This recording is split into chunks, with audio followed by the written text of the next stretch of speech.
नमस्कार, सुशाल वैद्य हूँ मैं और आप देख रहे हैं टी विद सुशाल पॉडकास्ट। दर्शकों, सबसे पहले तो आपको दीपावली के इस पावन दिवस की ढेर सारी बधाइयाँ और शुभकामनाएं। हम यही उम्मीद करते हैं कि ये दीपावली आपके जीवन में ढेर सारा प्रकाश लेकर के आए, ढेर सारी खुशियाँ लेकर के आए, ऐसी हम कामना करते हैं। आइए, आज के पॉडकास्ट में हम बातचीत कर रहे हैं हिमाचल प्रदेश की एक ऐसी जानी पहचानी आवाज़ की, जिनके गाने आपने यूट्यूब चैनल के माध्यम से सुने होंगे। इश्कज़ादे, मस्तीज़ादे, नवाबज़ादे, बहुत सारे गाने इनके यूट्यूब चैनल पर हैं। आप हर कार्यक्रम में ज़रूर इनके गानों पर छूए होंगे। हम बातचीत करेंगे तांत्रा बॉय बीरबल मुसाफिर जी से। सर नमस्कार। सबसे पहले तो टी विद सुशाल पॉडकास्ट में आपका बहुत बहुत स्वागत, और दीपावली की भी सर ढेर सारी बधाइयाँ आपको हमारी तरफ से। कैसे हैं सर आप? बहुत बढ़िया सर, आशीर्वाद है जनता जनार्दन का। जी, बहुत समय बाद हमारा मिलना हुआ। अक्सर हम मिलते थे। जी। घर परिवार कैसे हैं सर आपके? बहुत बढ़िया सर। जब आप बचपन में छोटे हुआ करते थे तो दीपावली आप कैसे मनाते थे? सबसे पहले तो सभी दर्शकों को मेरा प्यार भरा नमस्कार, और दीपावली ढेर सारी शुभकामनाएं सभी को। और टी विद सुशाल के जितने भी सब्सक्राइबर हैं, जितने भी आपके ऑडियंस है, सबको दीपावली की हार्दिक शुभकामनाएं। जी। तो दीपावली तो हमारा एक ऐसा फेस्टिवल है कि मतलब इसमें जब ये आने वाला होता है जी, तो ऑटोमेटिकली इसमें कुछ दिन पहले ही तैयारियाँ, साफ़ सफाई हो, तो शॉपिंग हो, या बच्चों में जो खुशी होगा, जो एक माहौल बनता है दीपावली में देखने को अक्सर मिलता है। तो जब हम छोटे तो अक्सर बहुत एक्साइटेड रहते थे इसके लिए जी, कि कब दीपावली आए और शाम को सब एक साथ इकट्ठे होके, तो मतलब बहुत ज़्यादा एक्साइटमेंट रहती थी बचपन में दीपावली को लेकर। घर में जो ये चाइनीज़ लाइट है आनी जब से शुरू हुई है ना सर, जी, आप न कभी लगाई घर पे अपने हो? चाइनीज़ लाइट्स का जो पिछले 10 सालों से जितना ज़्यादा मतलब इसमें बढ़ोतरी हुई है, तो अभी बहुत सारी अलग अलग टेक्निक्स की जो लाइट्स अभी चाइनीज़ की आ रही है, बहुत ज़्यादा इसमें वैरायटी आ गई। लेकिन पहले ऐसा नहीं था। जो हम बचपन में देखते तो हम मोमबत्ती जलाते थे और दिए जलाते थे। बिल्कुल, उस टाइम पर लाइट का था नहीं ऐसा। सर, इससे पहले हमारी बातचीत शुरू हो, आपका एक गाना ट्रेंडिंग में चला है, फूला दइए मेरी बामणी। क्यों ना मेरे दर्शकों के लिए 2 लाइनें आप गुनगुना दें? जी बिल्कुल। नादानिया ये लास्ट एल्बम जी। ओ फूला दइए मेरी बामणिए, फूला दइए मेरी बामणिए, आलू हाथाले कांगड़ुए, आलू हाथाले कांगड़ुए, फूला दइए, ओ फूला दइए मेरी बामणिए, फूला दइए मेरी बामणिए। बहुत ही खूबसूरत गाना है। बहुत सारे रील्स हमने इस पे देखी है मन पे जी, बड़ा अच्छा रिस्पॉन्स रहा इस एल्बम का जी। सर, जानना चाहूँगा म्यूज़िक फील्ड में आना कैसे हुआ आपका? म्यूज़िक फील्ड में तो ये है कि माता सरस्वती का और माता रानी का जो आशीर्वाद बचपन से ही रहा जी। ऐसा था नहीं प्लानिंग में कि जब छोटे थे तो पढ़ाई में ही एक मोटिवेशन जो घर वाले देते कि पढ़ाई करो, लेकिन उस बीच जब स्कूल में छोटे मोटे फंक्शन होते तो उसमें पार्टिसिपेशन करने का जो एक अलग ही एक जुनून था, वो नेक्स्ट लेवल ही था। मतलब तब से ही शौक हो गया था कि मतलब सिंगिंग पे रुचि हो गई थी कि आगे चल के जो है म्यूज़िक में ही मैनेज करना है। बिल्कुल। जब आप डॉक्टर संतोष जोशी से मिले, उसके बाद आपका आपस में कोलैबोरेट जो हुआ म्यूज़िक को लेकर के, वो कैसे हुआ? कॉलेज में जब हमने मतलब एंट्री की तो म्यूज़िक तो ऑब्वियसली हमारा एक पैशन और एक मतलब एक उद्देश्य बन चुका था। तो हमने म्यूज़िक सब्जेक्ट रखा था। तो म्यूज़िक जो क्लास लगती थी उसमें हमारा शुरू से साथ उठना बैठना था, और रुचि भी हमारी सेम ही थी, मतलब कि परफॉर्मेंस करना। तो इसके साथ साथ हम 4-5 दोस्त थे, वो इकट्ठे मिले। तो हमने जो लाइव कॉन्सर्ट होते थे कॉलेज में, तो उसमें पार्टिसिपेट जो मिलजुल के करते थे सब जी। तो इस बीच हमारा एक ग्रुप बना कॉलेज में, ट्रिनिटी म्यूज़िकल ग्रुप के नाम से। तो उस ग्रुप के माध्यम से जो हमने जो है कॉलेज में परफॉर्म करना शुरू किया जी। उसमें हम 5 लोग थे। तो उसमें सूफ़ी गज़ल और पहाड़ी सब कुछ परफॉर्म होता था। अच्छा, उस ग्रुप के माध्यम से हमारे बीच जो बड़ी अच्छी दोस्ती बॉन्डिंग बहुत अच्छी शुरू हो गई। उससे पहले आपकी क्या कोई म्यूज़िक अपने अकेले में जो वीडियो या ऑडियो आ गई थी मार्केट में? जब कॉलेज में थे स्टूडेंट टाइम में तो नहीं आई थी, लेकिन जब मैं फाइनल ईयर में था 2009 में जी, तब मेरी फर्स्ट एल्बम आई थी तेरी दीवानगी। अच्छा, वो मैंने किन्नौर से, वो डॉक्टर संतोष तोषी के साथ नहीं थी? नहीं वो मेरी इंडिविजुअल थी। इंडिविजुअल थी जी। जी, पहली ऑडियो वो मेरी पहली ऑडियो थी, 2009 में आई थी तेरी दीवानगी। वो मैंने किन्नौर से अजय नंदन नेगी जी के द्वारा जो है रिकॉर्ड की थी। अच्छा, उस एल्बम को भी काफ़ी अच्छा रिस्पांस रहा था उस टाइम। बिल्कुल। अभी आपने जो बात की कि डॉक्टर संतोष तोषी जी के साथ आपकी दोस्ती जो बड़ी अच्छी थी, एक सॉन्ग था आप दोनों का जो दोस्ती पे गाया था, क्यों ना हमारे दर्शकों के लिए 2 लाइनें आप उस गाने की गुनगुनाते हैं? हो मेरे यारा कैंढा प्यार जो मारा, हो मेरे यारा कैंढा प्यार जो मारा, हो मारो प्यार एऊ नरने सवारा, हो मारो प्यार एऊ नरने सवारा। साथी साथी पड़ना आप मांझी लड़ना, मार प्यार देखे जो दुनिया रा जोड़ना, हो मेरे साथिया ना तो बिन जीना गवारा, हो मेरे साथिया ना तो बिन जीना गवारा।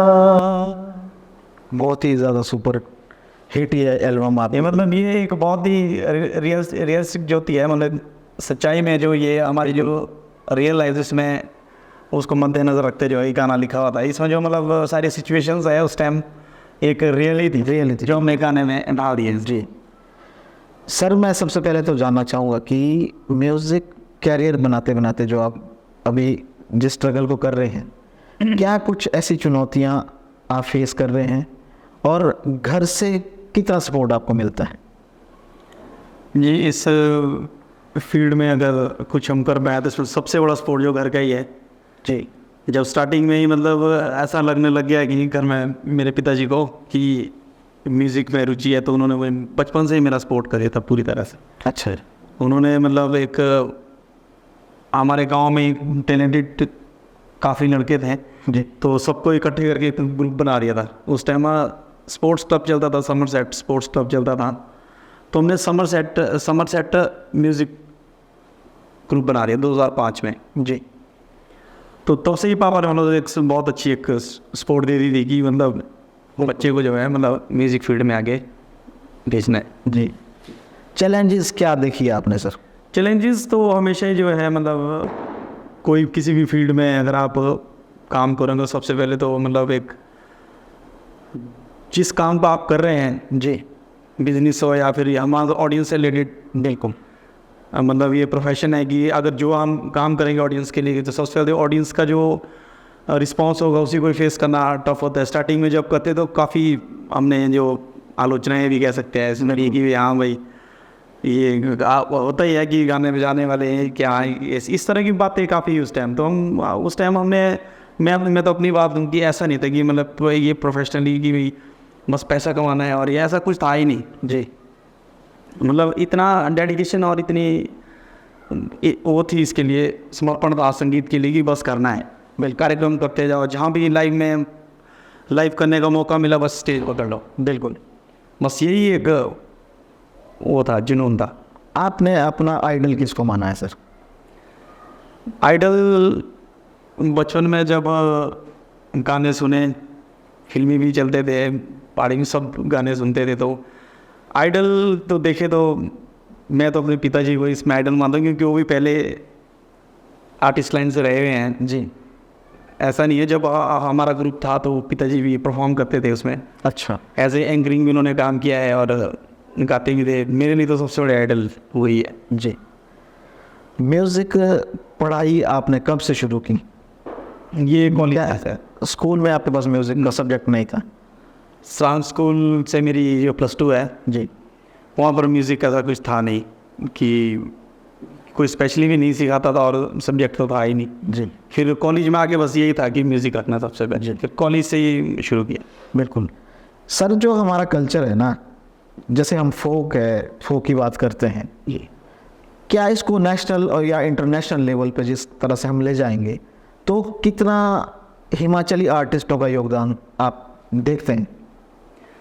देखिए, जो हम कल्चर की बात करते हैं कि जो प्रमोशन इसकी हम उस पर करते हैं, एक तो सबसे पहले जो होता है कि जो हमारी लैंग्वेज है, जिस बिल्कुल लिपि कह सकते हैं जी वो हमारी जो लिपि है, जो हमारी लैंग्वेज है, ये बहुत मतलब ऐसे बहुत बड़ी एरिया में नहीं फैली है। बिल्कुल हमारे हिमाचल में जो है भाषाएं बहुत है। जी मैं तो यही बोलूँ, यहाँ से 20-25 किलोमीटर बाद चौरा लगता है, बिल्कुल वहाँ की लैंग्वेज जो है बिल्कुल डिफरेंट।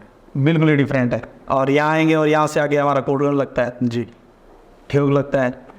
तो जो लैंग्वेज का जो इतना डिस्टेंस है, इसकी वजह से मतलब थोड़ा सा मतलब इसको नेशनलाइज और में थोड़ा टफ हो जाता है, बिल्कुल बहुत ऊपर लेवल पे इसको ले जाना है। जी क्योंकि हम जो अपने कल्चर को जो कोशिश करते हैं, हमने तो जब से शुरू किया कि हमने पूरे हिमाचल को एक साथ ही बिल्कुल इकट्ठे जो है मतलब हर भाषाओं का जो गाने हैं, हमने लोअर हिमाचल के गाने भी गाए, बिल्कुल जुबल कोटखाई से रिलेटेड भी, रोडू से भी। तो हमारी तो यही कोशिश है कि भाई हम अपने कल्चर को और जो हमारे जो फोक सिंगिंग है, इसको नेशनल इंटरनेशनल लेवल पे ले जाएं। लेकिन कहीं ना कहीं ये थोड़ी सी मुश्किल इसमें इसीलिए आती है कि जैसे पंजाब की एक लिपि है, बिल्कुल जिसका एक मतलब प्रमाण भी कह सकते हैं, बिल्कुल तो उनके लिए वो ईजी हो जाता है ये कि भाई इस तरह की जो लैंग्वेज जैसे मराठी है, मलयालम है, ये थोड़ी पढ़े। तो हम जितने भी आर्टिस्ट हैं, हम पूरी कोशिश करेंगे कि मतलब जो हमारा पहाड़ी और जो हमारी संस्कृति से रिलेटेड जो भी संगीत है, वेशभूषा, इसको हाई लेवल पे ले जाने की। बिल्कुल जी। लेकिन इसमें चैलेंजेस बहुत ज़्यादा है। जी जी जैसे आप लाइव शोज़ करते हैं, अक्सर हमने आपको देखा है कि आप अपने कॉस्ट्यूम में ही करते हैं। जी जब इसका सर वीडियो टेलीकास्ट होता होगा तो कहीं ना कहीं कल्चर पे इसका इफेक्ट तो पड़ता ही होगा जी जी प्रमोशन के लिए। जी एक क्वेश्चन और मैं आपसे जानना चाहूँगा सर, जब आप दोनों लाइव परफॉर्म करते हैं और अकेले परफॉर्म करते हैं, कितना एनर्जी अप एंड डाउन रहती है? देखिए, हमने तो जब से शुरू किया, तो जब हमारी साथ परफॉर्मेंस होती है, उस एनर्जी को जो है मतलब पकड़ पाना अकेले के लिए बहुत टफ है। बिल्कुल ये हम भी जानते हैं और ऑडियंस भी, बिल्कुल क्योंकि जो भी हमारे जो इंटरनेशनल लेवल के जो फेयर होते हैं, दशहरा है, लवी है और कुछ स्टेट लेवल के हैं, जिला स्तरीय भी है, वहाँ पर कभी हमने बहुत कम चांसेस हो गए कभी अकेले ने, वहाँ पर हमको साथ ही इन्वाइट किया जाता है। बिल्कुल क्योंकि प्रशासन और कोई मीटिंग वगैरह भी चलती है, तो वहाँ पर यही कहा जाता है कि तांत्रा बॉयज़ जब साथ आएंगे तो एनर्जी लेवल बूस्ट ही रहता है। बिल्कुल तो काफ़ी फ़र्क है उसमें, जब सिंगल और डबल करते हैं तो एनर्जी डाउन रहती है उसमें थोड़ी सिंगल में। सर शादियों में अक्सर हमने देखा है कि जो लाइव प्रोग्राम होता है, आपने इसको शुरुआत की थी तांत्रा बॉयज़ ने, जी इसको आप कैसे देखते हैं? जी हमारे शहर जो हमारा बुशहर है, या फिर हम लोअर हिमाचल को ले लें, तो यहाँ पर जो शादियों में जो एक ट्रेंड है आज की डेट में बना हुआ लाइव का, उस टाइम यहाँ नहीं होता था। जी मैं पर्सनली अपनी बात करूँ तो मैं लगभग 2 से 3 साल जो है मतलब किन्नौर में इसी चीज़ में बिताया, मतलब इसी मतलब ट्रायल बेस में सीखने के लिए। लालचंद नेगी जी है, अभी भी बहुत अच्छे म्यूज़िक डायरेक्टर थे उस टाइम, लेकिन अब उन्होंने ये काम शायद छोड़ दिया है। बिल्कुल उन्होंने मतलब मुझे मैक्सिमम पूरे किन्नौर में जो है मतलब घुमाया था कि भाई जो हमारा म्यूज़िक कल्चर है वो इस तरह का है। जी तो वही चीज़ मैंने ये ठान ली थी कि भी हम अपने बुशहर को ले आएंगे। एक तो जब हमारा डीजे चलता था, अच्छा, किन्नौर में ये लाइव का था शादी को? जी किन्नौर से ही मतलब ये ट्रेंड नीचे आया हुआ है अच्छा हमारे बुशहर को, या फिर अब तो हाँ, एकदम हर जगह होता है। तो उस टाइम एक चीज़ देखता था कि जब वो गाने चलते थे डीजे में नाचने के लिए, तो मैक्सिमम हमारे इधर किन्नौर ही चलते थे। तो फिर ज्ञान नेगी जी से जब मुलाकात हुई थी तो चीज़ें भी हो गई थी। मैक्सिमम जब कार्यक्रम साथ करने लगे थे तो फिर मैंने ये डिस्कस की थी कि भाई क्यों ना ये जो एक रिदम बनी है डीजे में, जो ये एनर्जी लाई जाती है, क्यों ये पार्टी में और किन्नौरी को इसको मिक्स कर दे, बिल्कुल। तो कैसा रहेगा। तो हमने फर्स्ट जो है मतलब तांत्रा रॉक्स बनाई थी अच्छा। ट्रायल बेस पे। आज भी मुझे याद है रात के लगभग 8-9 बज गए थे, तो हमने एक रात में मतलब उसको रिकॉर्ड भी कर दिया। सुबह के लिए उसका म्यूज़िक बना के, उस टाइम यूट्यूब वगैरह प्लेटफॉर्म थे नहीं जी, थे लेकिन इतने वो नहीं थे, तो मेमोरी कार्ड में डाल के उसको वायरल कर दिया जी। तो मतलब वो बहुत अच्छा रिस्पॉन्स उसका रहा था। बिल्कुल। जिसमें कि हमने कोशिश की थी कि जो म्यूज़िक हमारे बुशहर और जो हमारे लोअर हिमाचल और किन्नौरी को मिक्स कर दिया था। अच्छा। तो उसका बड़ा अच्छा रिस्पॉन्स रहा। तो जब उसका रिस्पॉन्स अच्छा रहा तो उसमें कमियां काफ़ी थी। उसके बाद फिर हमने तुरंत जो उसके बाद एक और तांत्रा जो हमारा सबसे ट्रेंडिंग आज तक का मतलब एक ट्रैक था, बिल्कुल, वो रिकॉर्ड किया। और उसके जो जिसका एक और तांत्रा नाम था उसका, नादान परिंदे के बाद आया था जी। तो उसका जो रिस्पॉन्स था वो फिर अल्टीमेट ही था। फिर तो उसका एक गाना आप हमें सुना देंगे जी। दिल तो दिल है भाइयों, दिल का सौदा पूरा, दिल तो दिल है भाइयों, दिल का सौदा पूरा, दिल लाड़ा दिल रू चोड़ना हम सभी दो बुरा, लगा गहरी चोट भाइयों वापस आती के छुरा, दिल तो दिल है भाइयों, दिल का सौदा पूरा, दिल तो दिल है भाइयों, दिल का सौदा पूरा। ये जो रियल सॉन्ग है ये नरेंद्र रंजन जी का है, लेकिन हमने मतलब उस टाइम ये रीमेक करके मतलब जो करंट ऑडियंस को जो चाहिए था वो चीज़ एक जो मिक्सिंग करके लाई थी। इसका रिस्पॉन्स बहुत ही ज़बरदस्त रहा। ऐसा कोई फंक्शन नहीं था, ऐसी कोई शादियाँ नहीं थी जिसमें ये बजते नहीं होंगे जी। गाड़ियों में देखो, बसों में देखो, हर जगह ये गाने चढ़ते थे इस टाइम। सर सोशल मीडिया में जैसे ये आप आए, या फेसबुक है, सोशल मीडिया कुछ भी हो, प्लेटफॉर्म हो, कितना सहयोग आपको मिला प्रमोशन के लिए? जब हमने मतलब 2009 में लाई थी तो उस टाइम मैंने शायद वो लास्ट दौर था जब वो रील वाली कैसेट चलती थी ना जी, शायद देखी होगी आप। बिल्कुल, वो मैंने लाई है। उसके बाद मैंने बहुत परिवर्तन होते देखा है इस फील्ड में। बिल्कुल, कैसेट थी, उसके बाद फिर सीडी कैसेट आई जी, डीवीडी आई, पेन ड्राइव आए और मेमोरी कार्ड आया, उसके बाद फिर यूट्यूब। बिल्कुल, तो इस बीच का जो सफ़र रहा बहुत ही स्ट्रगल होता था पहले वाले टाइम में कि भी पहले रिकॉर्डिंग करनी है जी, फिर सीडी डीवीडीज़ लाई जाती थी, फिर उसको कॉपी किया जाता था। बिल्कुल, नादान परिंदे का मुझे आज भी याद है, जब नादान परिंदे हमने रिकॉर्ड की थी 2012 में, तो उस टाइम सोशल मीडिया जो है उतना क्या था ही नहीं, एक प्रकार का बिल्कुल ही नहीं था जी। तो उस टाइम जब नादान परिंदे का मुझे याद है कि जब उसका मास्टरपीस बनता था, बिल्कुल, उसके लिए हमारे को जो है मतलब दिल्ली जाना पड़ता था। अच्छा, तो दिल्ली जाएंगे, वहाँ पर ऑर्डर आते थे उसके, जो बाहर के स्टिकर बनने हैं, रैपर बनना है, बिल्कुल, डीवीडीज़ वहीं से ही लाई जाती थी। तो बहुत चैलेंजेस थे, वहाँ जाना, फिर 2-3 दिन वहाँ रुकना पड़ता था ऑर्डर के लिए, फिर वहाँ से 1000-2000 जितनी भी सीडी या डीवीडी लानी है वो यहाँ लाते थे जी, फिर उसको यहाँ कॉपी करते थे। मैं एक चीज़ में जानना चाहूँ, उस अर्निंग कैसे होती थी फिर? अब मैं आपको सब कुछ बताता ना जी का जी। तो जब उसको यहाँ लाते थे तो यहाँ पर उसको कॉपी करके फिर उसको पूरा पैक करना पड़ता था, नीचे से अलग अलग आती थी चीज़ें, तो मतलब रातें लग जाती थी उसमें, फिर उसको बनाते 2-3 दिन लगते थे। अच्छा, फिर हम 50 पीस सामने रामपुर में एक उसमें देने थे, 50 पीस दूसरी जगह, फिर कुछ नारकंडा, कुछ शिमला, कुछ ठेयोग और कुछ रोड़ू। बिल्कुल, तो हमको गाड़ी में ले आना पड़ता था। अच्छा, जितना भी सामान होता था ना जो कैसेट्स वगैरह होती है, तो सोचो उस वक्त कितने चैलेंजेस थे। बिल्कुल, उसके बाद फिर कहीं से पेमेंट आ रही है, कहीं से नहीं आ रही है, तो अर्निंग का भी ये था कि इतना स्ट्रॉन्ग सोर्स नहीं था वो अर्निंग का कि भाई जब हम कैसेट्स दे रहे हैं उसमें प्रिंट रेट 100 रुपये लिखा होता था। बिल्कुल, ये तो पब्लिक के लिए बता भी था, कोई फ़र्क नहीं, क्योंकि अब तो कैसेट्स बिकती नहीं है। बिल्कुल, 99 का होता था, लेकिन बिकती कितनी थी वो 20-22 रुपये में बिकती थी। अच्छा, हमारी पूरी मेहनत IS शायद 25, जिसको मतलब दुकानदार 80, 70, 80, 90 में बेचते थे, तो असली अर्निंग तो वो करते थे। लेकिन हमको जुनून यही था कि भाई एक बार ऑडियंस में आना है और छाना है। बिल्कुल और कहीं ना कहीं ये मेहनत हमारी रंग लाई। बिल्कुल। जैसे आज दिवाली चल रही है सर, इस टाइम बाहर भी पटाखे फूट रहे हैं और दीपावली के दिन भी आपके लाइव शोज हुए होंगे। जी जी। तो कितने सालों से आपने लगभग घर पर दीपावली नहीं मनाई है? मैं तो लास्ट ईयर की बात करूँ तो मैं लास्ट ईयर भी घर पे नहीं था दिवाली में, मैं ननकरी में था जी। तो ये तो कर्म है, बिल्कुल, जो लिख लिया वो तो निभाना पड़ेगा। सर घर की जो जैसे फैमिली है आपके भी, आप कैसे देखते हैं सर जब आप शोज़ के लिए जाते हैं? घर वालों की भी टेंशन्स रहती होगी जी। कैसे मैनेज करते हैं फैमिली को आप?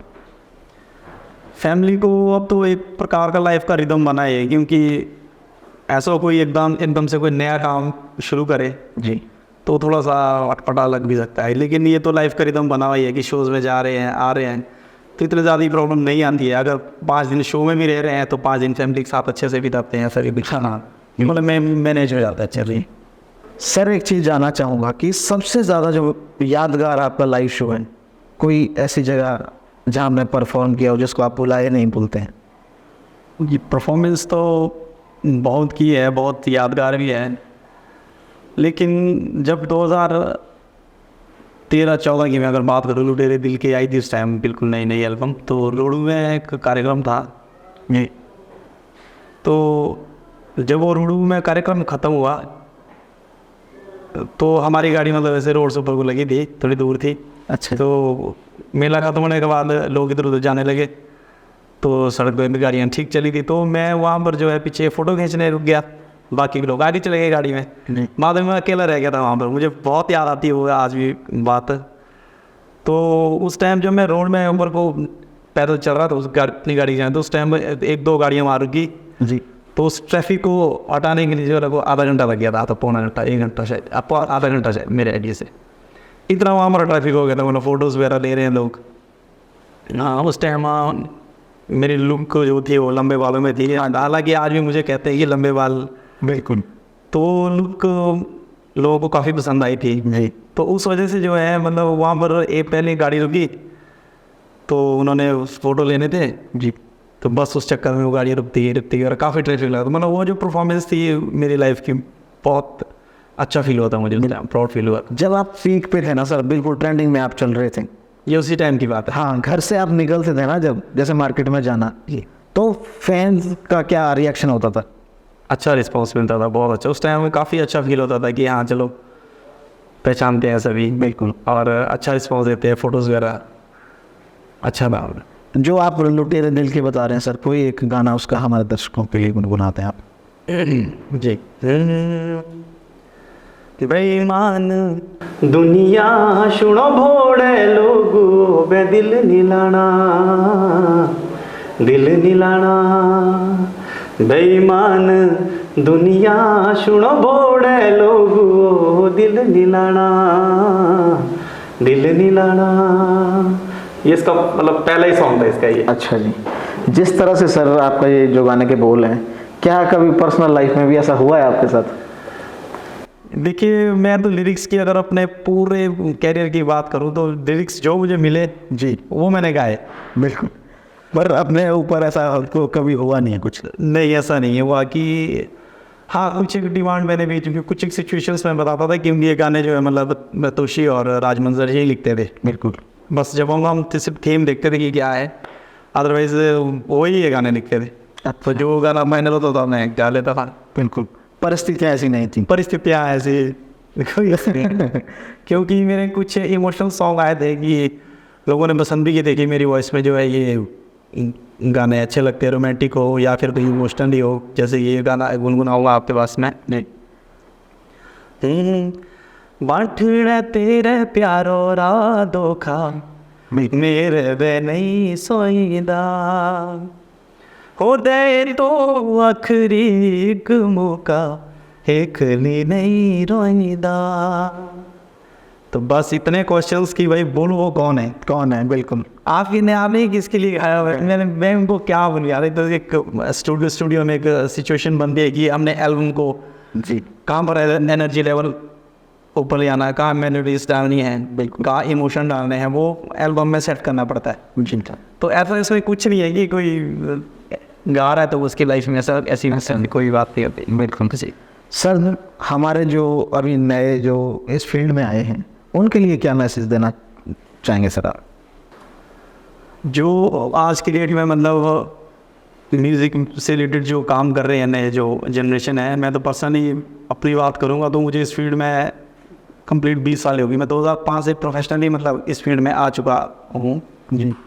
तो जितना ही मेरी लाइफ का एक्सपीरियंस है तो यही है कि मतलब अब थोड़ा ट्रेंड ये आ गया है कि मतलब जैसे रिदम हम चला रहे हैं फोक का और उसमें मैक्सिमम हिंदी के वर्ड होते हैं, ठीक है जी। जो ऑडियंस को पसंद आता है तो जनता के आगे तो हम कुछ भी नहीं है, लेकिन जो हमारी संस्कृति से जुड़े जो शब्द हैं और हमारी संस्कृति से जुड़े धुनें हैं मतलब उसमें अगर फोक में काम करना है, कोई हिंदी में काम कर रहा है या फिर कोई वेस्टर्न काम कर रहा है, उसके लिए तो हम नहीं बोल सकते हो, तो बहुत बड़ी लेवल की बात हो, तो हम चाहते हैं कि सब करें जी।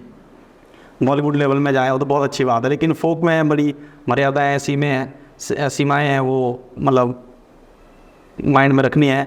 मैं अपने शूट में भी अब थोड़ा सा अपने कारोबार में बिजी होने के कारण भी हम शूट थोड़ा कम ही कर पाते हैं जी। लेकिन फिर भी मैं इतना ध्यान अपने शूट में रखता हूँ कि मैं जो ड्रेसिंग सेंस हो वो कहीं ना कहीं हमारे कल्चर को टच करे जी। और मतलब का जो मर्यादाएं हमारी संस्कृति वो बरकरार रहें। और नए जनरेशन से भी यही है कि मतलब बहुत अच्छे सिंगर्स जो आगे आ रहे हैं उनके लिए बहुत शुभकामनाएं हैं और उनसे यही गुजारिश है कि मतलब आपके पास जितना भी वक्त ऑडियो वीडियो के लिए मिलता है इसमें मतलब हमारे कल्चर को बहुत ज़्यादा प्रमोट करना है। बिल्कुल सर। ठीक है, फोक में जो फोक रिदम है या फोक जो एक म्यूज़िक माहौल बनता है उसमें जो हिंदी के वर्ड आ रहे हैं काफ़ी आ रहे हैं, शायद हमने भी एक तुक्के किए होंगे लेकिन इतना ज़्यादा नहीं, वो करिए वो ठीक है, नो डाउट उसमें ऐसा नहीं है कुछ, लेकिन जो फोकस उसमें असली जो फोकस करना है वो है हमारे जो संस्कृति, बिल्कुल हमारे संगीत की जो संस्कृति वो बरकरार रहे और जो हमारा पहन पहनावा वेशभूषा है बिल्कुल वो बरकरार रहे, ताकि जो आने वाली जो जनरेशन है वो भी उनके पास भी ये मतलब एक संदेश रहे कि हमारी जो कल्चर है पहनावा है और जो बोली है वो इस तरह की बिल्कुल होती थी या आज भी है, जिंदा है। बिल्कुल। आपके आने वाले प्रोजेक्ट्स क्या डॉक्टर संतोष जोशी के साथ अभी आ रहे हैं सर? जी, हमारा तांत्रा 8 बड़े टाइम से पेंडिंग चला है, वो उसके लिए काफ़ी प्रोड्यूसर्स भी आए लेकिन हमने निर्णय उसमें यही लिया कि हम उसको कुछ सोच समझ के लाएंगे। उसकी रिकॉर्डिंग ऑडियो वगैरह सब रेडी है।